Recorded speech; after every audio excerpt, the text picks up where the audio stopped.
Bonjour à toutes et à tous, merci de porter votre choix sur Sport FM, la référence sportive. J'espère que vous avez bien entamé la semaine, on vous la souhaite joyeuse et gaie. Prenez surtout soin de vous. Yao Gérard Fortuné, nouvel entraîneur de Kotoko de Lavier, le technicien camerounais, a été présenté à la presse samedi. Adam Fazazi, nouveau coach de Koroki Metete de Tchamba, l'ancien entraîneur d'Asco, s'est engagé pour une saison. L'on attend le nom du nouveau manager de Dito ou encore d'Asco de Kara. Pendant ce temps, le vice-président de Fouadan démissionne. Yendouban Yamba Boukari dit être très occupé dans les jours à venir pour continuer d'être premier vice-président des Lions du Grand Thône. Voilà un peu ce qu'on peut dire là-dessus. Et le stage à l'endroit des arbitres d'élite du Togo, nous en parlons. Et puis, le Centre Swallows qui gagne le tournoi Charles Tokplé devant le CDF Aknour, venu de Bafilo. Dingue de Sport invite Aristide Kouevidien, Latif Yorouma, Angelo Folikoué. Dingue de Sport, mise en nom de Théo Ajavon, je suis Franck Nouniama. Et je vous assure qu'Aristide Kouevidien a fait le DJ en studio. Si vous ne lui connaissez pas ses talents, mais rassurez-vous, il en a tellement. Il a donné l'ambiance en studio, en off. Latif Yorouba, bonjour, bonne arrivée. Bonjour Franck, bonjour à tout le plateau, bonjour à tous les auditeurs. Angelo Folikoué, merci d'être là. Merci, bonjour Franck, bonjour à tous les confrères ici et bonjour à tous ceux qui nous écoutent. Aristide Kouevidien, merci d'être là. On va faire une émission spéciale de DJ ici, spécialement pour vous. Oui. Bonjour Franck, bonjour à tous. Merci. Et là, on va commencer par parler basketball avec la 9e journée qui a été jouée le week-end au niveau de Lomé. Et en deuxième division, Flamme s'est illustré en dominant UBC 51-42. Le match au sommet entre Fighters et Dito a tourné à l'avantage des guerriers de Kakaveli 71-61. Et déjà samedi, NGB a pris le dessus sur Blue Star 48-37, toujours en deuxième division. Une revanche prise par les joueurs du coach Emmanuel Abouchi que je propose d'écouter ici. Ça n'a pas été facile, vous savez, toute équipe arrivée à ce stade-là est obligée de gagner du moment où ils ont gagné à la phase aller. Et donc nous avons l'obligation de gagner ce match-là. Le match, ça a été comment? Carton par carton? Oui, carton par carton, nous les avons pris man-to-man individuellement. Et je pense que cela a donné du moment où j'avais au niveau de mon effectif, nous étions supérieurs et donc j'ai mis un peu la pression sur eux et là ils ont flashé et ce qui nous a permis de gagner ce match. Vous aviez une avance conséquente mais beaucoup de temps mort demandé également par votre camp. C'était quoi au juste? Oui, je dirais tout simplement que lors du premier match, ils nous ont gagné plus de 9 points. Il a fallu que nous avons essayé de faire des stratégies pour être en avance au moins de 10 points d'écart pour qu'au niveau de classement, nous soyons au-dessus. Et l'objectif au classement, c'est quoi? C'est d'aller en D1, voilà. On est sur la route, on espère. Emmanuel Abouchi devant Latif Yorouba et toujours ce samedi-là, Swallows a dominé sur le fil Melting Pot 49-48. Vous voyez bien le score, c'était très serré. Et on va écouter le coach Kena Abdul-Diabarou qui, on va dire, fustige un peu l'arbitrage.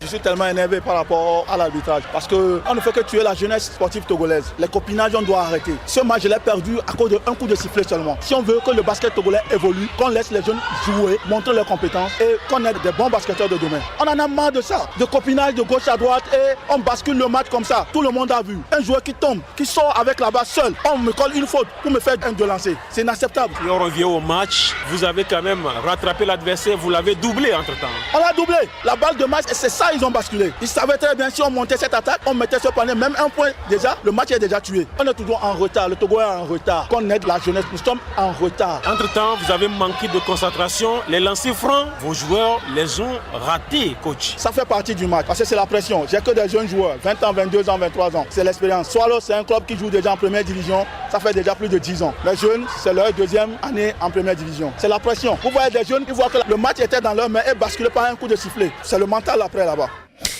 Kena Abdul-Diabarou, très remonté après l'arbitrage. Latif, vous étiez là. A-t-il raison ou non? Il s'en prend à l'arbitrage de façon claire et nette. Mais vous avez posé une question aussi. ils pourraient prendre l'avantage s'ils avaient réussi les lancers francs qu'ils ont ratés. Oui, je crois qu'il faut dire que ça a été un match très disputé, très serré. Il faudrait, quoi qu'on dise, féliciter l'équipe de Melting Pot. C'est une équipe depuis le début de la saison qui s'accroche, qui arrive quand même à poser d'énormes problèmes aux supposés grands. Alors dans ce match, c'est vrai, au début du quatrième quart-temps, c'est Swallows qui menait. Mais là, déjà, même dans les rangs de Swallows, il y avait une petite dispute là entre deux géants de cette équipe-là. Yaïcheche, je crois, et puis le capitaine Minto qui avait eu quand même prise de bec. Et le coach Omar Salou a dû quand même les rappeler à l'ordre. Il y a eu un temps mort qui a été demandé et puis voilà. Mais là, la reprise, ça n'a pas été. L'équipe de Melting Pot, en toute confiance, qui avait réussi quand même à recoller au score, qui est repassé devant. Mais c'est vrai que ces jeunes joueurs de Melting Pot auraient pu quand même creuser un tout petit peu l'écart si ils n'avaient pas manqué, je dirais, de fraîcheur ou de concentration sur 2, voire 4 lancers francs. Il y a eu quand même des situations où cette équipe-là aurait pu creuser l'écart. Mais cette équipe a eu quand même à passer devant avec 2 points à, je crois, 11 secondes de la fin du match. Il y avait, oui, une offensive que Melting Pot menait. Il y a une faute. Vous savez, oui, moi, je ne suis pas un technicien. Et puis, on parle basket. C'est vrai que nous suivons tous ces genres de sport, sauf qu'on n'est pas beaucoup trop imbibé là-dedans. Il y a une faute qui a été sifflée. Melting Pot menait l'offensive, même si il n'arrivait pas quand même à retrouver. Je crois qu'il restait 11 secondes. Oui, mais ils pouvaient faire la différence. Oui, mais justement, ils auraient pu, à défaut encore de marquer des points au panier, et quand même gérer. Mais là, il y a une faute qui a été sifflée contre l'équipe donc de Melting Pot, et ça donne droit à beaucoup de frustration. Et je crois qu'à la fin, oui, le coach Kenab du Djabar a quand même fustigé l'arbitrage. Il faut dire de façon générale qu'il y a un problème qui se pose au niveau des sports de mer. Je crois qu'il y a également le coach président de Dauphin, au niveau même du handball, qui a perdu Octave Marie Adouaï, qui également à la fin de son match contre Renaissance a fustigé clairement le sifflet. Il y a un problème au niveau donc des sports de mer où apparemment les grands entre guillemets sont toujours protégés et voilà, Melting Pot n'a pas quand même caché son mécontentement. Je crois véritablement qu'il y a des choses qui se passent. Peut-être que la presse manque peut-être d'être toujours présente au niveau de tous les sports. Voilà pourquoi certains comportements sont encouragés. Je ne dirais pas clairement oui que l'arbitrage a favorisé Swallows, mais je crois que dans ce match, il y avait quelque chose qui s'est passé et qui aurait véritablement désavantagé l'équipe de Melting Pot. En tout cas, l'entraîneur Kena Abdul Jabbar est très très énervé. Nous allons maintenant à la découverte d'une basketteuse togolaise. Elle s'appelle... Franck, je voudrais réagir par rapport à ce qui se passe là-bas. Moi, j'ai eu à être de très très près au niveau de ce contentieux qu'est l'arbitrage au niveau du basket. Il y a une complaisance qui ne dit pas son nom. C'est vrai. Oui, il y a une complaisance qui ne dit pas son nom. On vous dira que vous n'êtes pas technicien, que vous ne saisissez pas la chose. Moi, je me suis approché de quelqu'un très proche de la fédération et même du staff technique, de tout ce qui se fait de façon technique au niveau de la fédération nationale de basketball et même de la ligue. Je vous dis qu'il y a souvent, on peut dire un manque de mise à jour de la part de la gestion des règlements de jeu au niveau de ces arbitres-là. C'est vrai qu'il y a certains qui vont en formation, mais ils sont très peu. Ils sont très peu à être formés de façon régulière, histoire d'avoir beaucoup plus de bagages et de permettre à ce championnat de la Ligue-là d'avoir un certain niveau. Autre chose, il y a également des règlements de compte qui ne se disent pas. C'est vrai. Je vous dis la vérité, il y a des règlements de compte. Si par exemple, si vous n'êtes pas en odeur de sainteté avec un arbitre qui a sifflé un de vos matchs, il vous pointe. La prochaine fois, il vous attend au tournoi et il vous fait la peau. C'est comme ça. Mais ce sont des non-dits que beaucoup ne savent pas. Est-ce que la fédération est au courant? Bon, la fédération, certes, est plus ou moins au courant, mais au même moment, c'est un secret de polichinelle. Mais pourquoi elle ne règle pas ces problèmes-là? Bon, il semble qu'il y a souvent des discussions. On vous dit, OK, on va régler tout ça, mais ça continue. Il n'y a pas une certaine rigueur qui se met dans la façon de traiter ce genre de sujet. Et également reconnaître que, n'oublions pas que ceux qui sont les présidents de clubs, ce sont des personnes qui sont là depuis plusieurs années. Je dis bien plusieurs années. Et donc, ils ne laissent pas, par exemple, la place aux jeunes qui viennent arriver. Moi, sincèrement, j'apprécie bien le travail de ces coachs-là. Quand vous les voyez sur les tartans, ce ne sont que des jeunes, hein. Il n'y a pas de coachs qui ont au-delà de 50 ans. Oui, il y a une nouvelle génération d'entraîneurs. Oui. C'est vrai qu'aujourd'hui, on n'a pas de gros scores au-delà de 80, 90, voire jusqu'à 100. Mais il faut quand même saluer ce travail-là. Et puis pour chuter, n'oublions pas que nous sommes dans un sport où on a du mal à allier sport et études aujourd'hui. Beaucoup ne sont plus motivés à pratiquer le sport. Ils préfèrent... Le basket, il faut dire, particulièrement. Bien sûr, particulièrement. Parce que ça ne donne rien. Ça ne donne plus grand-chose. On préfère travailler beaucoup plus en ayant son diplôme, histoire d'avoir sa... À gagner sa vie. À gagner sa vie. Or, aujourd'hui, il y a une chose qui me plaît énormément dans le sport en général, c'est de rêver d'un sport, le pratiquer et surtout sortir demain de la pauvreté. Aujourd'hui, quand vous allez, quand nous apportons les terrains de hand, de volley, de basket, le volley même qui n'est plus là depuis 3 années, vous imaginez quand on s'approche des joueurs, ils se disent bon, on le fait parce que bon, pour l'instant, on joue par plaisir. On joue par plaisir. Ouais, et c'est le cas par exemple de Swallows qui n'a pas su préparer la relève qu'il faut pour permettre à ces anciens comme Chéché, comme Mito d'être remplacés valablement. Regardez par exemple, il y a eu un match de Swallows dames. Il n'était que 4 arrivés sur le terrain. C'est incompréhensible. Pour un match de basket, c'est incompréhensible. Ça veut dire que... Les autres sont où? Les personnes sont démotivées. Et par endroit également, pour terminer cette fois-ci, c'est qu'il y a certains coachs qui sont, je peux dire, de mauvais éducateurs. C'est-à-dire qu'au lieu d'encourager les joueurs à donner le meilleur d'eux, ce sont des coachs qui vous insultent, même en entraînement. Est-ce que vous pensez que les joueurs demain peuvent avoir la motivation de prendre leur sac, d'avertir leurs parents et d'aller jouer au basket? C'est impossible. Oui, le problème, c'est que n'importe qui atterrit au niveau de l'entraîneurat n'ont pas, on va dire, la base qu'il faut pour exercer ce métier. Mais c'est ça peut-être qui crée cette situation. On va y revenir forcément. Et nous allons découvrir une basketteuse togolaise. Elle s'appelle Joannette Adoussi, joueuse de CBS. Et c'est avec Roméo Etor.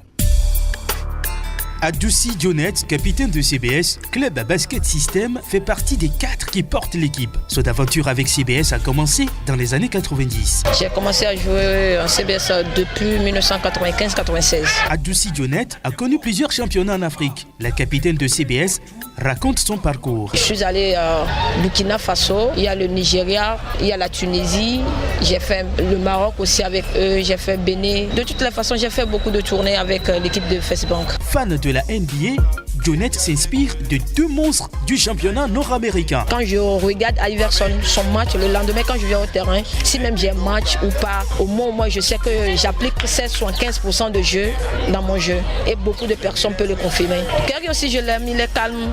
Moi-même je suis de nature très calme et puis avec Curry, c'est mon idole en fait. Modèle de CBS, les petits défauts de Joannette sont vite oubliés. À Capoline, sa partenaire. Si nous ne faisons pas bien, bon, elle gronde pas, elle crie pas, elle nous ramène à la raison et puis tout se passe bien. On fait des choses que nous n'aimons pas, mais bon, c'est notre capitaine et puis bon, on doit faire ce qu'elle dit, on doit rien faire sur le terrain.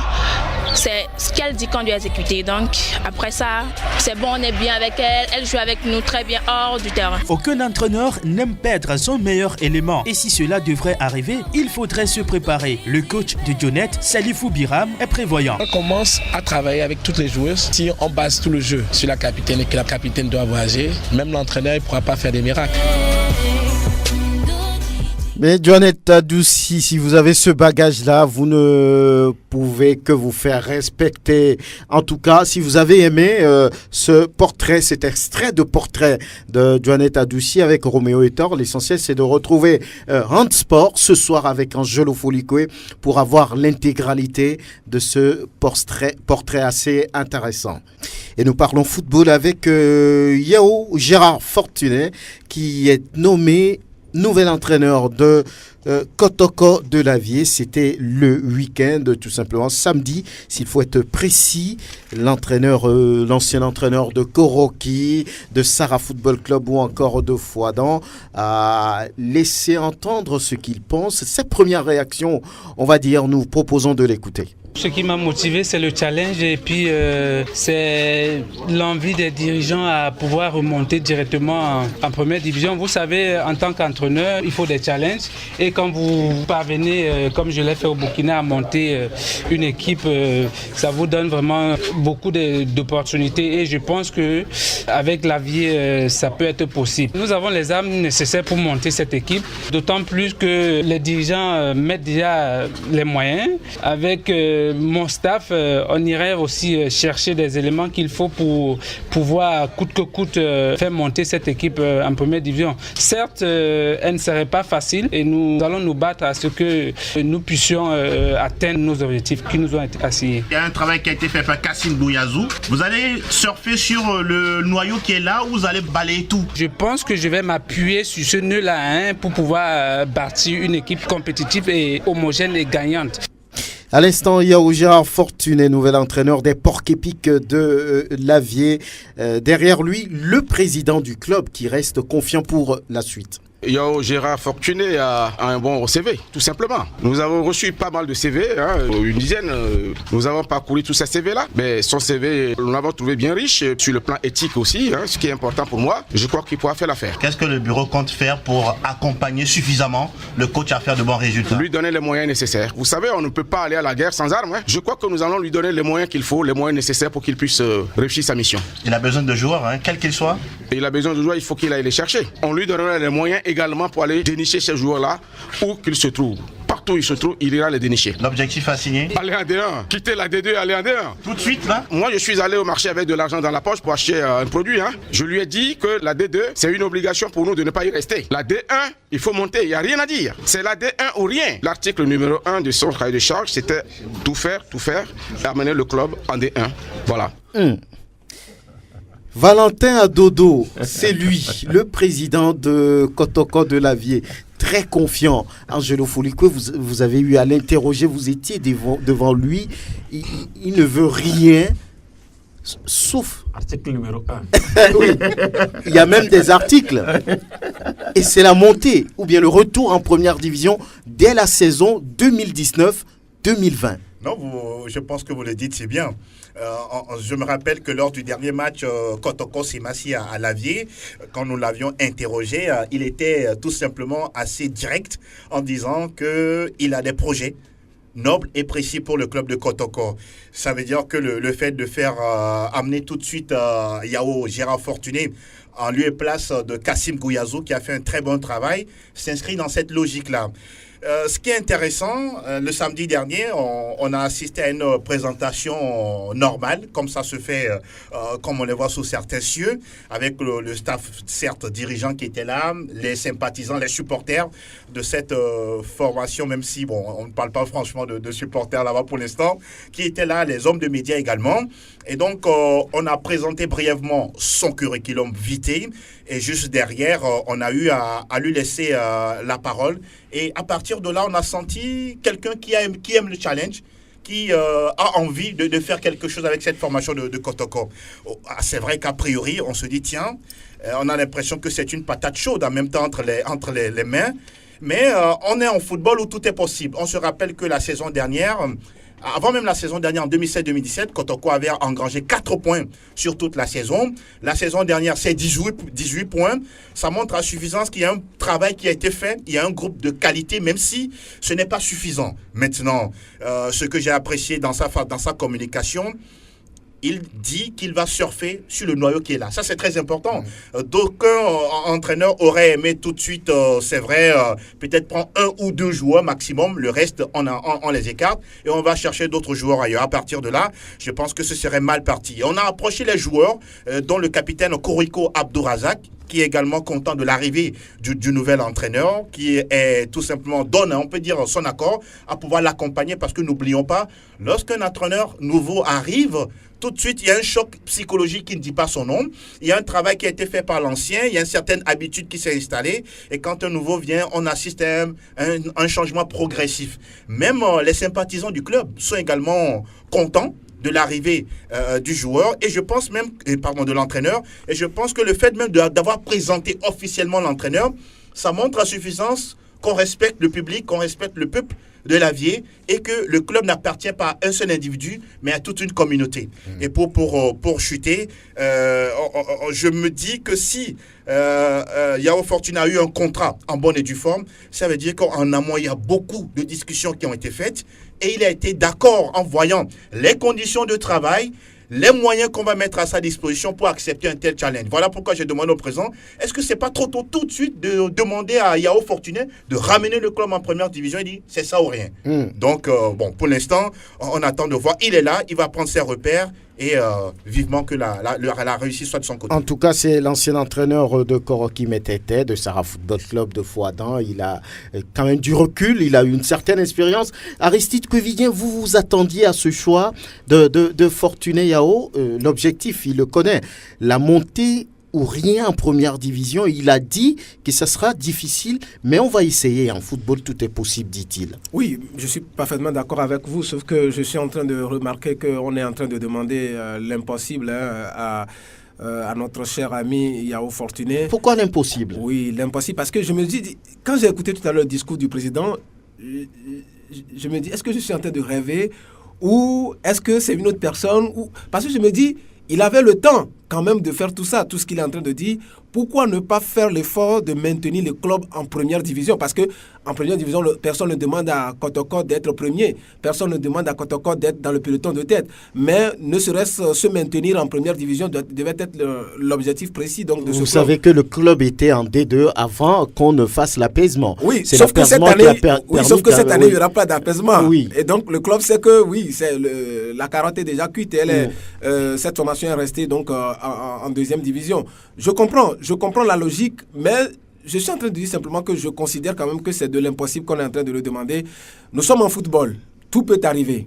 Mais en suivant l'ordre normal des choses, l'ordre dans lequel justement cette équipe a évolué, Kotoko n'est pas une équipe ridicule. Kotoko a un fond de jeu, mais un fond de jeu qui n'est pas assez élevé. C'est-à-dire qu'on a des joueurs qui ont... Vous pensez que cette équipe n'a pas les moyens de faire un retour tout de suite en première division? Tout de suite, moi, je n'y crois pas. Tout de suite, je n'y crois pas. Peut-être on peut lui demander de maintenir le cap pour que le club ne tombe pas peut-être en troisième division, mais pour que le club puisse être peut-être deuxième ou troisième, parce qu'il faut toujours préparer l'avenir. C'est pour ça, par exemple, vous savez, je suis souvent d'accord avec ceux qui pensent que quand vous prenez certains jeunes qui intègrent une équipe nationale dans des pays en Afrique de l'Ouest, il faut quand même qu'on leur donne le temps. Il faut passer toujours par des étapes. Les jeunes qu'on a découverts, disons, tout au long de ce championnat, moi j'ai l'impression que c'est des jeunes qui ont un niveau scolaire, c'est-à-dire qui ont un football scolaire. C'est des jeunes, selon nos investigations, qui sont issus peut-être des interclasses, etc., qui ont contribué à ce que Kotoko aujourd'hui puisse avoir les 18 points dont Angelo Folikou a parlé tout à l'heure. Mais je crois que c'est une équipe qui n'est pas ridicule. C'est une équipe qui peut tout faire. L'AS Togoport n'a pas réussi à le battre. Beaucoup de clubs qui ont le niveau n'ont pas réussi. Oui, c'est pour ça que je dis que le club n'est pas du tout ridicule. Le club a un football scolaire qu'il développe, sauf que ce n'est pas ce qu'on cherche en première division. C'est-à-dire que quand on est en première division, il faut plus. Voilà. Maintenant, ce qui peut arriver dans le cas d'espace, c'est que si on arrive à avoir des joueurs, par exemple, des joueurs de l'Est Togoport, des joueurs de Semassi, de Sokodé, des joueurs de Dito, etc. Oui, tout peut arriver. On peut retrouver tout de suite Kotoko en première division parce que la deuxième division est le championnat le plus difficile au Togo. Très bien. Je pense que Fortuné Yao connaît mieux que quiconque le football togolais, en tout cas pour avoir travaillé ailleurs avant d'aller à l'Avier. Prosper, vous pensez que c'est possible tout de suite? Oui, vous savez... de revenir dans l'élite. Dans l'élite, je crois qu'il faut maintenir un peu les ambitions. Je suis d'accord avec Aristide par rapport aux réalités que nous vivons, par rapport je dirais, à l'embouteillage qui est en D2, surtout dans la zone sud, où on retrouve à Gaza, on retrouve l'entente 2, Étoile Filante de Lomé. Voilà, pour Kotoko, ce serait une mission terrible. Mais je crois que dans la vision des dirigeants, on ne veut pas tout de suite être défaitiste, mettre un peu le cap très haut, monter les enchères, comme on le dit souvent, pour maintenir ce suspense-là. Bon, maintenant, si éventuellement en lui donnant les clés, donc en lui disant tout de suite, on attend de voir ce que tu vas faire, je crois que ce n'est pas très motivant. Et surtout que quand vous allez à l'Avier, les gens sont très exigeants par rapport à ce qui se passe, la traversée du désert qu'on a connue. Bon, aujourd'hui, je crois que, ce n'est pas mal dit. Si les dirigeants disent qu'ils veulent revenir tout de suite en première division, c'est mettre la pression quand même sur tous les autres et mettre un peu, je dirais, la gamme un peu plus haut, ce championnat-là, plus relevé. Donc, pour moi, ça dépend de la position dans laquelle on se trouve par rapport à cette équipe de Kotoko. Dire qu'il faut revenir tout de suite en première division, je crois que c'est la meilleure ambition qu'il faut avoir. Maintenant, les moyens de bord, il a dit qu'ils vont donner tous les moyens. L'entraîneur, c'est sûr, comme Angelo l'a dit, il a été, il a vu, il a compris, il a touché du doigt, il a accepté. Bon, maintenant, c'est les réalités. Place au travail. Voilà, au travail. Voilà. Oui. Qu'est-ce que ça vous dit, cette arrivée de Yao Gérard Fortuné au niveau des porcs épics de l'Avier? Beaucoup disent que c'est trop juste, ce sera très difficile parce qu'on va avoir une saison 2018-2019 en D2, surtout dans la zone sud, assez disputée. On l'a dit, il y a Gaza, il va y avoir Entendeux, il va y avoir Ifodje, il va y avoir l'Étoile Filante. Beaucoup de clubs qui ont quand même espoir. Beaucoup de clubs qui ont quand même envie de revenir dans l'élite. Fortuné, Yao a du travail à faire. Hein. Oui, moi je crois que peut-être les dirigeants de Kotoko oublient cet aspect. Kotoko ne sera pas seul en deuxième division. Oui, mais il le sait, mais est-ce que c'est pas bien de dévoiler tout de suite ses ambitions? Oui, mais des fois, je crois que ça manque de méthode même dans nos discours, parce que moi j'ai déjà interviewé Monsieur Adodo, Valentin, je l'ai interviewé quand il est arrivé. Qu'est-ce qu'il a dit? Il a dit qu'il porte un projet. Il se contredit selon vous? Ce n'est pas une contradiction, mais on va trop vite. Alors, on dit D1 ou rien. Si on ne monte pas, le soleil ne va plus se lever à l'Avier. On dit D1 ou rien, monter ou rien. Si on ne vient pas, il y aura, quand l'Avier ne va plus exister. C'est une sorte de motivation aussi. C'est trop catégorique. C'est vrai. Des fois, c'est trop catégorique. Moi, je dis que M. Valentin Adodo a dit qu'il porte un projet. Alors, le projet, ce n'est pas là. Il dit qu'il porte un projet. Il a dit que son projet, c'est de voir Kotoko devenir, par exemple, un club, Kotoko avoir des catégories, Kotoko avoir son stade. Alors, mais là, lorsqu'on veut le résultat, là, maintenant, ce n'est plus un projet, à mon avis. Peut-être que c'est un projet à court terme. Sur un an, qu'est-ce que vous voulez? Je vais essayer de réchauffer, comme on le dit dans notre jargon, de réchauffer une de ces interventions, et vous allez comprendre. C'est un projet. Et là, le projet, il est porté et par le bureau dirigeant et par un staff. Malheureusement, dans le projet, il y avait un staff qui n'ont pas pu garder, par exemple. Je parle de Kassim Gouiazou, qui a commencé un travail formidable. On n'a pas pu le garder. Ça voudrait dire que quelque part, on reprend. C'est un nouveau coach qui arrive. On reprend. Mais là, on dit, oui, monter. Mais on dit monter ou rien. Moi, je n'aime pas souvent ce discours. Vous n'aimez pas ça, vous pensez que c'est une pression de plus. C'est une pression de plus. Bon, ok, à la fin, s'il ne monte pas, il ne sera plus président, ou ils vont chasser le coach, ou ils vont chasser tous les joueurs, ou ils vont changer de nom, ils ne seront plus Kotoko. Peut-être il aura essayé quelque chose. Souvent, moi je dis, c'est une motivation, mais des fois c'est une pression qui vient. Mais le coach est là, il réfléchit, il ne veut même plus peut-être mettre un travail futuriste en chose sur place, mais plutôt il veut gagner là. Lorsqu'on veut gagner là, oui, Kotoko est déjà tombé et revenu une fois. Mais on n'a pas eu ce discours avant que ça ne soit possible. Souvenez-vous, quand Kotoko est tombé, l'année où Kotoko est tombé, comme Casimir a pris le club, il a remonté en même temps la saison qui a suivi.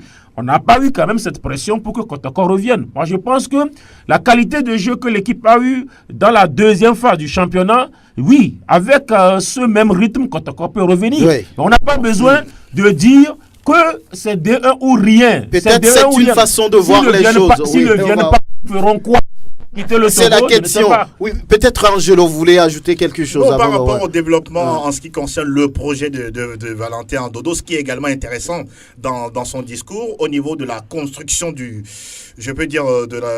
club, c'est le facteur ou bien l'aspect des supporters. De vous à moi, le club de Kotoko n'a pas de supporters, n'a pas de groupe de supporters. Il y a des sympathisants, il y a des spectateurs. Nous avons été plusieurs fois là-bas, on a vu ce que c'est. Et donc, la dernière fois, lors de cette réunion, il a été dit qu'un projet a été confié à une certaine personne compétente de pouvoir monter, on peut dire déjà, un groupe de supporters en bonne et due forme, histoire d'accompagner comme il se doit le club. Ça, c'est très important et je trouve ça quand même assez intéressant. On va faire des badges pour ces supporters-là. On aura une association en bonne et due forme. Ces supporters-là, ou bien cette association aura même un compte bancaire. Ça montre à suffisance qu'on veut vraiment mettre de l'organisation autour du club et vivement que tout ça se fasse pour voir quand même Kotoko en jouer en deuxième division. Parce que quoi qu'on dise, il y a certes 12 ou 14 clubs en D2, en zone sud et en zone nord, mais à la fin, c'est un seul club qui est admis à la première division. En tout cas, ça a été très difficile, très disputé. Aujourd'hui, Arabia de Tabligo, qui également est un club à considérer, à respecter. Tout le monde a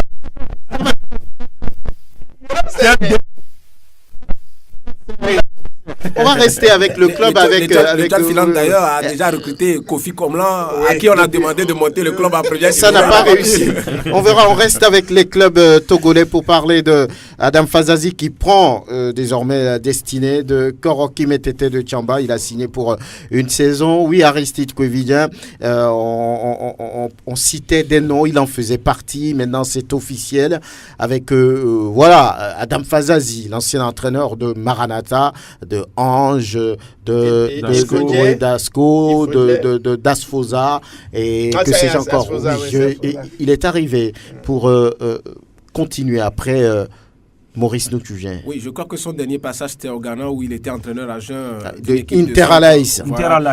Oui, aujourd'hui on parle de Adam Fazazi comme étant le successeur, n'est-ce pas, de Maurice Noutugien. Bon, pour moi, ce n'est pas un bon choix. Oui, je n'ai rien contre Adam Fazazi. Voilà, c'est également un bon entraîneur. Il a un palmarès. On l'a dit, il était récemment au Ghana.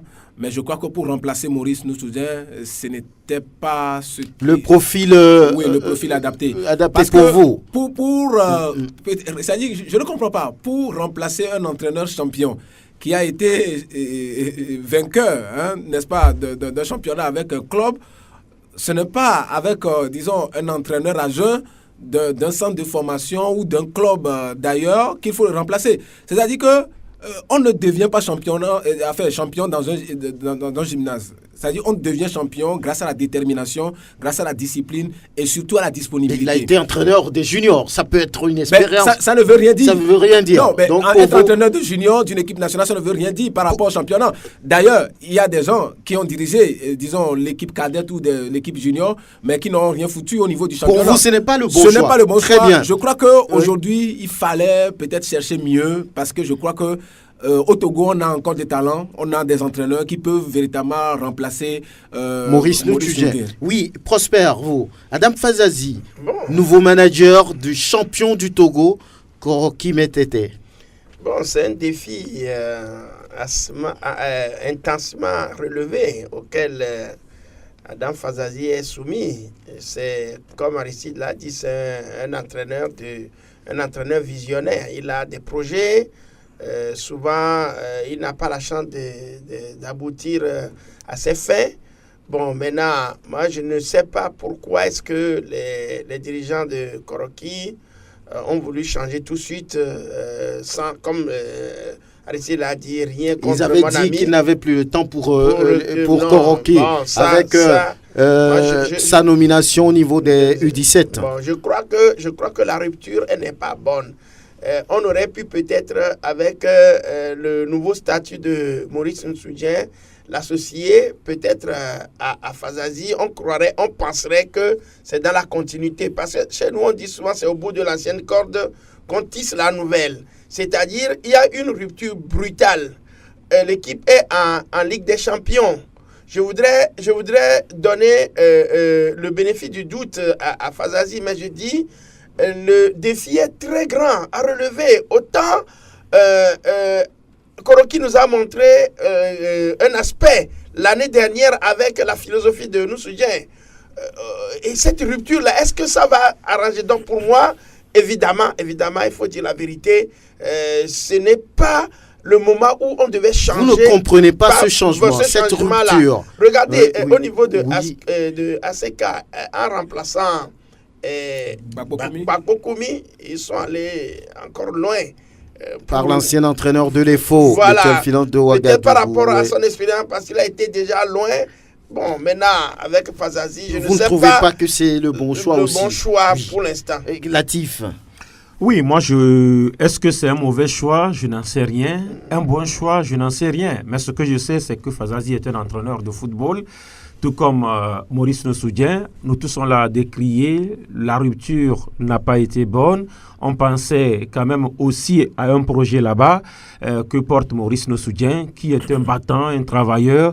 On a décrié tous ce changement-là qui ne devrait pas forcément être profitable au club. Alors, maintenant, le changement est fait. Adam Fazazi est arrivé, c'est un challenge. Parce que là, écoutez, peut-être que c'est la politique que veut faire Koroki. Peut-être Koroki veut un coach à la trempe de Fazazi, un coach à l'expérience de Fazazi.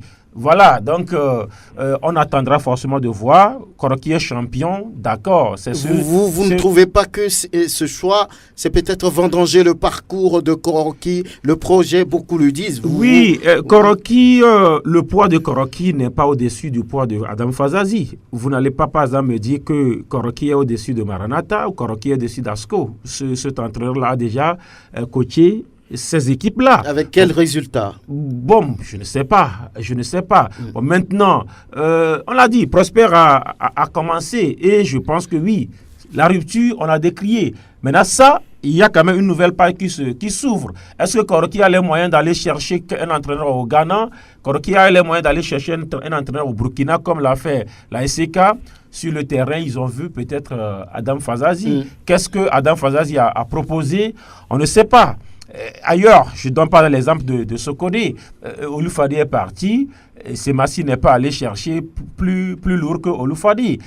Semassi a confié... On a maintenu pour l'instant l'adjoint. A confié l'équipe à l'adjoint pour assurer l'intérim. Au haut niveau, on a vu Zidane qui a pris la suite d'Ancelotti. À la fin, Zidane a réussi même mieux qu'Ancelotti. Donc voilà, c'est des défis, c'est des challenges. Fazazi dans la posture de Zidane, d'autres. On verra ce que ça va donner. Oui, Angelo. Non, ce qui est intéressant, on se rend compte que par endroits... Un chat dans la gorge. Merci. Par endroits, on pourra dire une certaine pluralité, une certaine diversité de managers ou d'entraîneurs de football. Ça, c'est un point positif. Mais autant, je pense qu'à un moment donné, il faut faire aussi la politique de la stabilité, surtout, par exemple, en faisant la promotion de ceux-là qui sont restés comme adjoints. Pourquoi pas les propulser en tant qu'entraîneur principal? Je pense qu'aussi, à partir de là, il y a une certaine stabilité qui ne dit pas son nom. Prenons juste le cas de Koroki. Il a eu un adjoint à Titié ou à Titié qui est resté là durant toute la saison avec Maurice Nsoudien. Il connaît pratiquement tous les rouages du club, tout ce qui s'est passé à domicile comme à l'extérieur, les incidents que le club a connus de la première journée jusqu'à la dernière. Et également, au-delà de ça, je pense que oui, certes, nous parlons de Adam Fazazi qui est arrivé, mais la question que je me pose, est-ce qu'aujourd'hui, il aura les coudées franches pour construire une nouvelle équipe? C'est vrai qu'il y a un noyau qui est là, avec tous les joueurs comme Maurice Nsoudien amenés et qui sont restés. Est-ce qu'il va apporter d'autres nouveaux joueurs dans l'équipe de Koroki Metete de Tchamba, histoire de faire des résultats? Parce que n'oublions pas, on parlait tout à l'heure du cas de Kotoko, ça semble une mission commando. Tout de suite, Et maintenant, mais du côté de Koroki, est-ce que ça va s'inscrire dans la durée? Ce sera après 2 années? Ce sera après 3 années? On ne sait pas. Ou soit peut-être après 5 ou 10 journées. On ne sait pas si on va le remercier ou le maintenir. Donc pour moi, ça reste encore un sacré challenge. Vivement, on dit souvent que c'est au pied du mur qu'on reconnaît le vrai maçon. Simplement revenez un peu au motif, je dirais, du remerciement, je ne dirais pas de limogeage de nos soutiens. Oui, on peut quand même se poser des questions. Moi, j'ai souvent l'habitude, avec le peu d'expérience que j'ai, par rapport au limogeage ou bien à ces remerciements, on revient un peu sur l'analyse du parcours technique et tactique de l'entraîneur, du résultat. Mais ici, on n'en a rien évoqué, simplement parce qu'il est affecté au junior, au cadet, je crois, du Togo, c'est pour ce motif-là. Donc moi, je voudrais en appeler un peu au sens de responsabilité des dirigeants pour qu'ils cherchent vraiment des arguments. Parce que là... Mais c'est déjà fait. Mais c'est pourquoi je dis, on envoie un peu l'autre Fazazi sous la rampe des critiques. Franchement, parce que là, il y avait un motif sur les résultats. Fazazi n'a rien fait. Mais c'est ce que je dis. Regardez ce qui est arrivé. Ce qui est arrivé à notre ami de Barcelone qui est à City aujourd'hui, l'entraîneur. Guardiola, quand il est parti il est venu à Bayern, regardez il a été beau, bien dans sa peau, mais on a compté quoi? Le Palma, les résultats, c'est là. Donc, je crois que c'est là où il s'expose. Bon, maintenant, nous, on va attendre. C'est un entraîneur. Il va essayer de faire... Oui, on attend donc le nom du nouveau manager du Dynamique togolais. Les noms sont cités. Hein. Et puis, Asco également, qui cherche entraîneur. Oui, je crois que c'est toujours dans la perspective donc, de la nouvelle saison. Bien sûr. Et donc, il faut affûter les âmes comme cela se doit parce que c'est ça ce qui devait être normalement, disons, ce qui doit animer l'esprit, n'est-ce pas, des dirigeants en ce moment. Il y a l'aspect formation également qu'il ne faut pas négliger. Il faut mettre déjà les joueurs à contribution. Il faut les former, des séances d'entraînement et même au niveau du staff. Il faut former le staff technique parce que nous allons entamer bientôt une nouvelle saison qui va donc demander autant d'efforts que ça soit sur le plan financier ou que ça soit sur le plan moral parce que jusque-là, la fédération n'a pas encore communiqué le montant de l'enveloppe qui sera justement octroyé au club.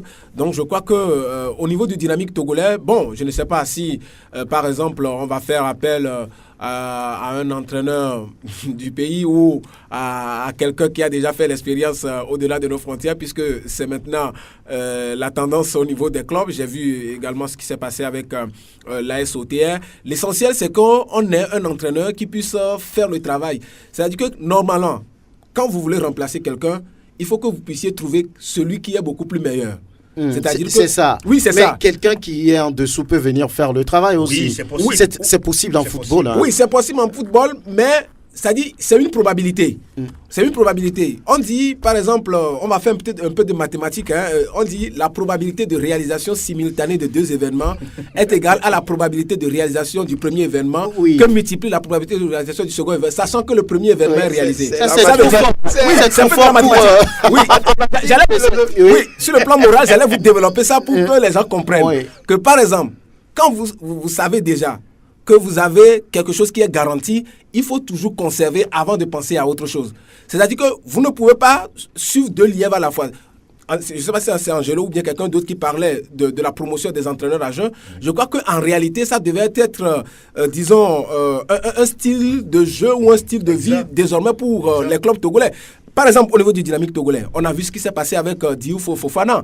Je crois qu'il n'a pas été ridicule. Mais c'est compte tenu de certaines choses que finalement le Dynamique togolais a perdu, disons, cette rencontre et que finalement il est obligé d'être limogé. Je crois également qu'au niveau des dirigeants, il faudrait quand même qu'on prenne conscience, qu'on considère quand même qu'une seule hirondelle ne fait pas le printemps. C'est-à-dire on peut remplacer un entraîneur et ne pas avoir des résultats escomptés. On a vu avec l'Espagne. On a changé William Lopetegui en pensant véritablement que oui, peut-être un autre pourrait faire l'affaire. Mais quand vous avez un entraîneur qui a une certaine constance dans le travail qui se fait, ou qui a déjà une vision sur le championnat, qui a eu pendant toute une saison à suivre comment les joueurs togolais jouent, à suivre les clubs, leur parcours, leur palmarès et tout, ça donne une idée de bien faire plus que les autres. Donc c'est ce que moi je souhaite quand même pour les clubs comme Asco de Cara, les Dynamiques togolais, pour ne pas commettre les mêmes erreurs que les autres. Oui, peut-être Maurice Noutudjen à Dito ou à Asco, c'est possible? Oui, je crois qu'aujourd'hui, cet entraîneur a prouvé. Il a prouvé, il est partout, il est passé, il a travaillé. Kotoko de la Vieille, Union sportive de Maceda. Il a failli être champion avec Fordon de Dapaon. Il a été champion avec Koroki Metete de Tchamba. Qu'est-ce qu'on attend encore? Je crois qu'aujourd'hui, il a tout pour coacher toutes les équipes au Togo. Et donc, voilà, moi je crois que si Koroki Metete était par exemple à Lomé ou à Palimé, je crois que ce problème n'allait pas poser. Quoi qu'on dise, il y a quand même un côté pertinent de la décision de Koroki Metete. Quoi qu'on dise, écoutez, le club est à pratiquement 400 km de Lomé. Est-ce qu'ils n'ont pas parlé, ils n'ont pas discuté? Oui, mais ils n'ont pas discuté. Et c'est aussi ça, le défaut. On l'a dit, il n'y a pas eu de discussion parce que lorsque vous écoutez le courrier, qui ne limoge pas, mais qui remercie, parce que là, c'est une fin de contrat. C'est un limogeage qui ne dit pas son nom. Non, ils n'ont pas limogé, parce que lorsqu'on dit qu'on l'a limogé... J'ai envie d'être d'accord avec Aristide. Oui, non, mais bon, moi je crois que... Remerciement et limogeage, ce sont des jeux de mots pour moi. Limogeage, in fine, le coach n'est plus là. Oui, il n'est plus à la tête. Parce que limogeage aussi, c'est peut-être réduire un peu ce que vaut Maurice Noutudjen. Alors, est-ce qu'il a mal travaillé? Péjoratif. Voilà. Il a le contrat n'est pas reconduit. Est fini. Oui. Voilà. Le limogeage, c'est souvent en cours de contrat. Donc, terminé. Oui, moi je crois véritablement que aujourd'hui, Dito, OTR, on aurait même pu... oui, c'est ce que je dis. Dito, OTR, on aurait pu confier, en tout cas, la tâche à Maurice. Qui était peut-être... Voilà.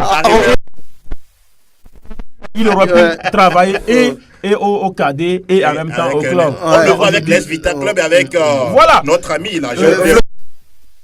Parce que oui, il a un club dans la capitale et en même temps, l'équipe nationale s'entraîne dans la capitale. Mais avec Koroki, ce n'est pas aussi ça. Donc, voilà le côté pertinent aussi de la décision de Koroki. C'est la distance qui a créé des problèmes à notre cher ami Maurice Noutudjen. Oui, c'est la distance. Si vraiment Koroki voudrait composer toujours avec cet entraîneur, quelle qu'en soit la distance, ils auraient pu discuter. Oui, ils auraient pu discuter. Et peut-être on le retrouve, qui sait, à Asco ou à Dito. Non, c'est une possibilité. À l'heure où nous parlons, les portes sont largement ouvertes pour lui. Il peut rebondir pratiquement ailleurs. Aujourd'hui, c'est un entraîneur pour moi qui a tellement de côtes, quoi qu'on dise. Et puis moi, j'insiste. Je pense qu'on doit continuer à insister sur une chose, c'est de faire la promotion de nos entraîneurs. Il n'y a que notre championnat qui ne peut que donner de la matière à ces entraîneurs. Vous vous rapprochez de l'AEFT, l'Association des entraîneurs de foot du Togo. Ils sont pratiquement près de 300. Ils sont nombreux. Ils ont envie de travailler, mais si on ne leur donne pas la matière, ils ne peuvent jamais être meilleurs.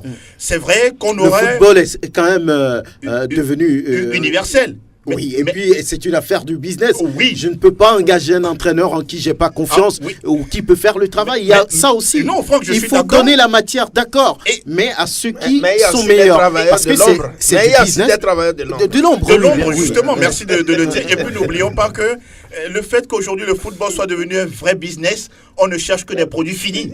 Et à partir de là, que deviennent ces entraîneurs-là qui ont envie de travailler? Peut-être on va les retrouver au niveau des centres de formation, dans les clubs de quartier, mais ils ont peut-être la licence C, la licence B.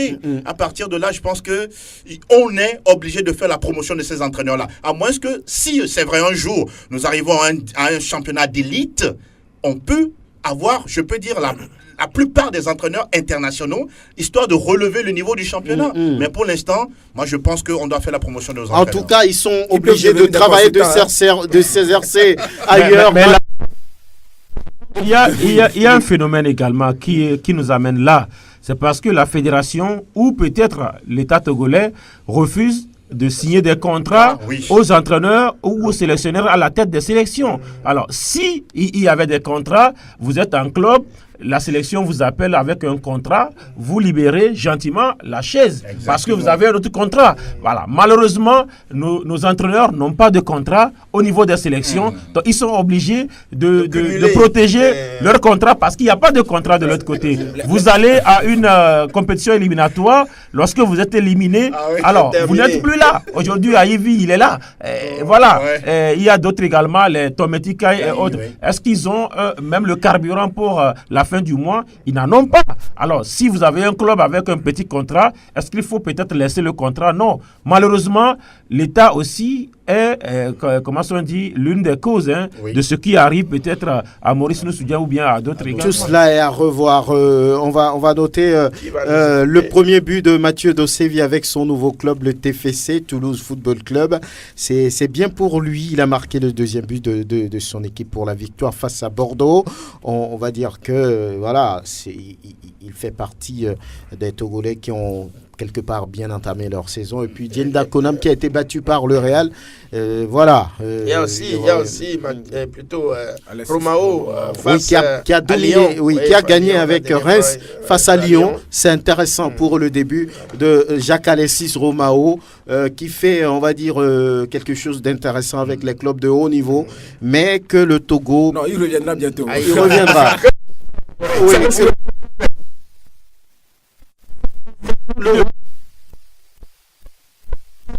L'équipe nationale. Merci Latifi Rouma, Prosper Agouklou, Angelo Folique, Aristide Kouvidien et Norma Douvon. Merci pour la vidéo qu'on peut retrouver sur le www.radiosportfm.tg.